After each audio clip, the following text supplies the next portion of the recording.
Eleanor is a busy woman, and that's how she likes it. She'll tell you life after 60 is more fun than she'd ever imagined. But she knows things will change. Everyone ages and gradually faces more challenges. And now the number of seniors, people in their 60s, 70s, and beyond, is growing faster than ever.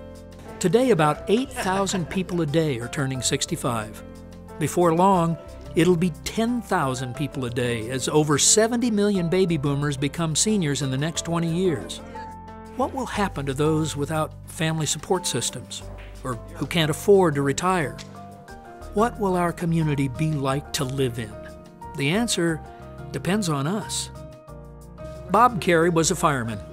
His neighbor sold insurance, and their wives had a carpool for baseball practice. If you want to know what it's like being the older generation, ask the Careys, or people like them, and you'll find 5 different areas that stand out.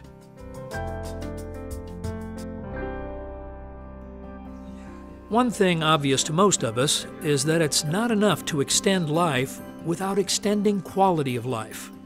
For most of the elderly, that starts with staying in their homes.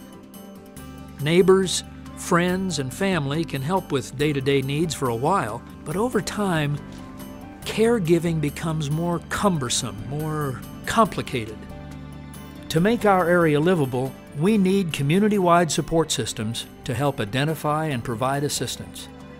But it will take time to create enough programming to meet the growing need. The time to start is now. We're a culture that values our independence, and mobility and transportation are a critical part of that. Being able to go where we want to go and do what we want to do. Often, that means car transportation. So it's hard for older people to give up their keys. Today, communities, organizations, and volunteers are helping and creating more transportation options. For a small fee or donation, people 65 and older can get rides to doctors, grocery stores, or any activity that keeps them active and independent. But already, it's not enough. Other mobility needs aren't as obvious. For example, sidewalks and parking lots need to be in good repair with accommodations for people using walkers or wheelchairs. Homes and buildings need to be designed to make it easier for seniors and people with disabilities to live and work on their own. Planning ahead will help make our homes and community more livable for the elderly. There's no way to build enough facilities for aging baby boomers, and it truly will take a village to help most of us age in place. Many of the things needed are just a part of good relationships with the people around us, like having someone to walk with, or the social contact of a phone call, or having someone to take us shopping. Staying in our homes, living on our own, affects how we feel about ourselves. Meals on Wheels.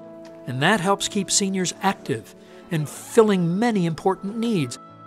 America's seniors are a rich natural resource that is actually growing. Clearly, medical intervention for the elderly is improving, which is why so many people are living longer. But with that success comes the need for more health services, especially for seniors aging in place. Adaptive technologies are already available, providing monitoring services that can detect falls, collect regular vital signs, or make sure medications are taken. With more attention and investment, the hope is that new forms of care will be available when it's needed most, in the future. As challenging as the population changes will be, there's a bright side to having millions more seniors, because so many have the time and motivation to give back. Already, seniors are serving as foster grandparents and at public gardens. They sit on boards and advocate for many different causes. Having a purpose and helping others is life-sustaining for us all. If Bob and Eleanor look familiar to you, it's because they could be your employees, your parents, your grandparents. And in fact, this will be you one day. So look ahead, learn about aging, Educate your friends, co-workers, and elected officials. Join your neighbors and make building a community for all ages a priority where you live. Your quality of life depends on it.